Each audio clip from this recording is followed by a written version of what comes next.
welcome to my channel. I'm going to be talking through a bit about my experience working for and training with Steiner / One Spa World, sort of everything that you need to know going into the training. Hopefully my experience and sharing my knowledge will help anyone that's looking at working for them and going on cruise ships to pursue a career. Oh, amazing. I was a beauty therapist on board one of their cruises, and hopefully sharing my experience will help sort of any fears and worries that you might have thinking about going to work on board, because I didn't have that much knowledge and I could have really used some guidance before working for them, just because there's quite a few things that you don't know about and you sort of find out when you're there, which isn't the best, but now that we know, we can share the little secrets. In this video I'm going to be talking about the YMCA, the money side of everything, so how much money you should take and what you'll be spending, and also how to pack, which is the thing that I mostly struggled with, and I completely messed it up because I just didn't pack the right things.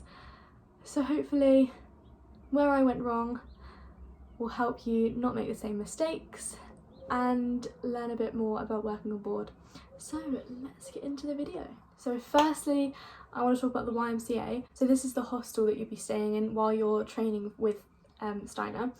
They do pay for that, so it's all good. That's something you won't have to be paying for.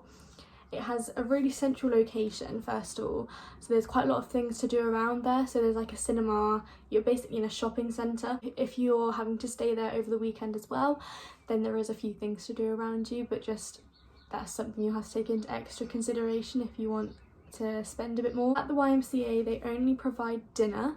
It's a good thing and it's a bad thing, I guess, because obviously you're not paying for dinner, but you do have to pay for your lunch and breakfast. Another thing with breakfast is you don't really have any time in the morning because you're waking up quite early, not many things are open. So what we used to do was we'd go to Tesco's, which was really close. It was in the same street, so we'd go to Tesco's and just pick up a few bits to take with us, as well as getting a few lunch bits as well. You don't have a fridge in the room though, so do not buy anything like yogurts for breakfast or milk, because it will obviously go off. But things like crisps and fruits, most of those will keep. You can just put those in a drawer. So yeah, that's just a little handy tip. So with the accommodation side, it's a shared room. There's bunk beds, so you can be sharing a room from anything from 2, 3 to 6 or 8 people, depending on the size of the room. Most of the rooms are quite small. You will also be sharing a shower and a toilet, so you're going to need to take your own toiletries obviously and a sponge, and I would suggest to wear flip-flops in the shower just because it's not that clean. They weren't that dirty really.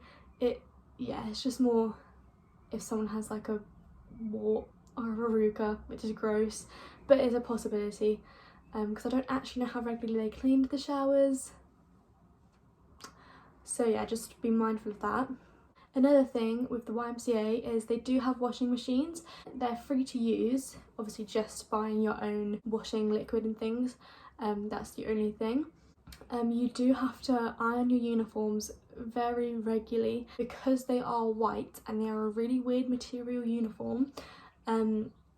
Always do it inside out because you do not want a burn mark on those, because if you have to pay another £40 for a new uniform, that's just not the best. It's not a good start. The irons are a bit dodgy as well, so yeah, just make sure you're doing it inside out. We don't want any accidents happening with those uniforms.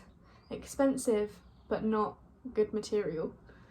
There are some rules for the YMCA. There's not that many, and they're not harsh really, but there are things like a curfew. So during the week you are not allowed to be out any later than, I think it's 11 PM, but on the weekend you're allowed out till 12 PM.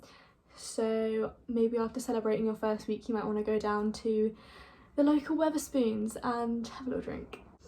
But yeah, so the rules aren't really strict, and they say no food in the room, but everyone did it anyway.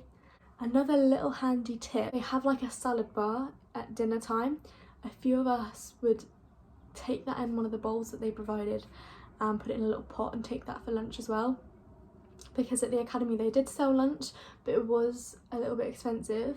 You could walk down the road, like a 15-minute walk, to get something like Subway or KFC, but again, you don't really want to be paying that much for lunch every day. You're going to be there from anything from 3 to 12 weeks potentially. So now let's talk about the money. So I've already spoken a bit about it briefly, but just taking into consideration the things that you will be spending on. So one of the main things you'll be spending on is the bus, which you get every day to and from the academy. I think it's about £1.50. Yeah, £1.50 each way, so you'll be spending £3 a day 6 or so times a week, which you don't realise how much that actually does make your money go down when you're there for quite a few weeks, but that's okay. So that's one of the things that you'll be spending on. Another thing again is breakfast and lunch, because the YMCA does not provide it for you, and again you have to buy it at the academy. If you've already received the starter pack or know a bit about Steiner, you will know that you have to get a medical done specifically by their doctor. So the fee for the doctor is quite expensive, but the one thing that I strongly recommend is pay in cash. I can't stress this enough because we got there and got told that there was an extra £10 fee for the medical if you were paying by card, which isn't great when you're already spending about £300 for this medical. So I know it's only £10 more, but £10 when you're at the academy is big money. So just make sure you pay the doctor in cash so you're not losing that extra £10 when you don't need to be. As well with money, you also want to think about if you want to go out at all, because there's obviously quite a lot of things to do around you, and if you want to go out for a celebratory drink, then you'll be having to take that extra money, but that's entirely up to you. I've got pins and needles.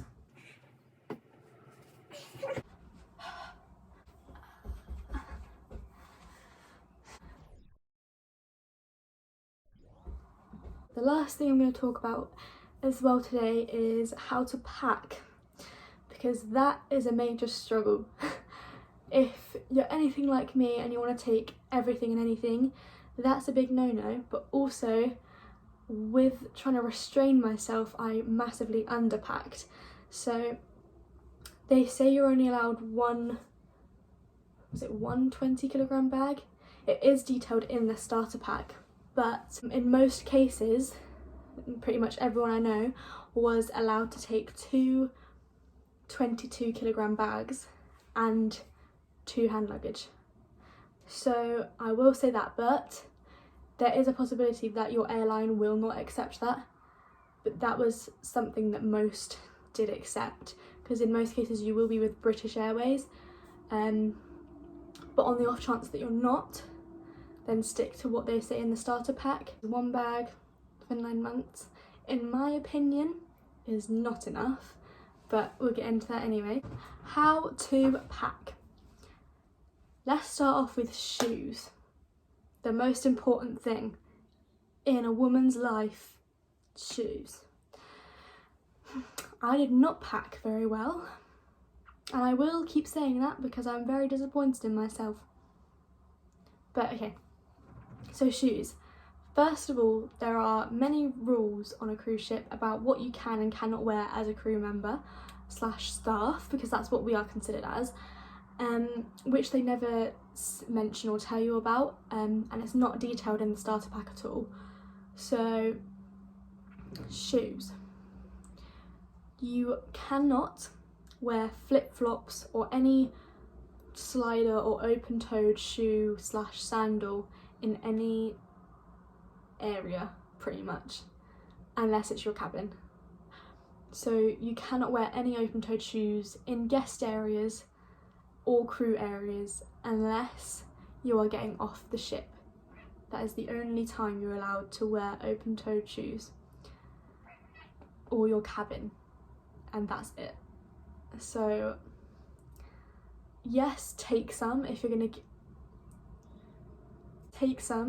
be getting off the ship. Obviously you will be getting off the ship to go places if you know that there's a beach nearby, which, do your research people, do your research, find out what there is in your port, but do not take too many, because I ended up taking at least 3 different pairs of open-toed shoes, which I did not need and could barely wear. So yeah, the only time you can wear them again is the cabin, or if you're getting off the ship, because they consider it as a safety risk. Yeah, if you're a guest on board and you're on holiday, open-toed shoes are fine for you, but not if you are a crew member.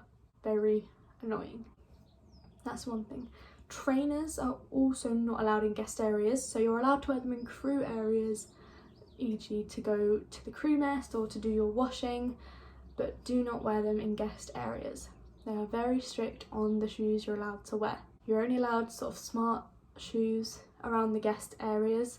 I did actually take and wear some open-toed high heels, but that is because they looked formal and worked with the outfit.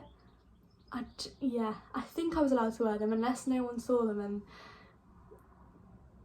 no one could say anything about it, but I think that's an exception. If you're dressed formally in the guest area, then I think you're allowed to wear sort of smart shoes like that. Don't take my word on it, I might have just got away with it. In the starter pack, they say to pack as if it's a 2-week holiday. That isn't true. That is probably the worst piece of advice that is in that starter pack. Do not pack as if it's a 2-week holiday. There's so many restrictions along with the things that you're packing. It's very annoying. Also, you have to consider the fact that you are going to be in uniform a lot of the time. It's only really in the evening if you're going to go to crew bar or you're going to be going in the guest area, so take a lot of formal outfits if you want to be going in the guest area. You're not allowed any straps in the guest area, so you have to have your shoulders pretty much covered, unless again it's like a formal dress, I think, but actually no, maybe not. You have to have your shoulders covered, even if it's just with a cardigan. So make sure you take at least one cardigan or like a covering that's not like a hoodie, so that you can get away with wearing it in the guest areas. You are allowed the straps in the crew areas though, so that's okay. You're not allowed any short shorts in guest areas again, and when I say guest areas, I mean anywhere a guest can see you. So unless it's restricted to crew only, then it's considered a guest area. So no short shorts, no straps, no open-toed shoes. Oh, I will say this though, if you are wearing shorts, it's allowed if it's for fitness and you're about to go to the gym and do a workout and they are fitness shorts. Yeah. So bikinis and swimming costumes, take a couple, but do not take your entire set of bikinis that you might have at home. I know I have at least 10 different bikinis or something stupid. I only took about 2 or 3 and that was really all I needed. You didn't really wear them that often. Well, I didn't. You're not even really allowed to wear them in guest areas. Yeah.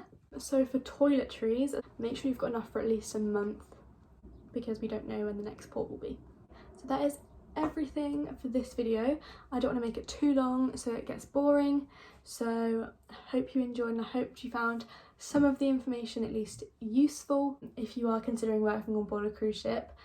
In the next video I'll sort of be talking more about the academy and the training and the expectations of the academy. Stay tuned to find out more about Steiner, and thank you very much for watching. Don't forget to like and subscribe.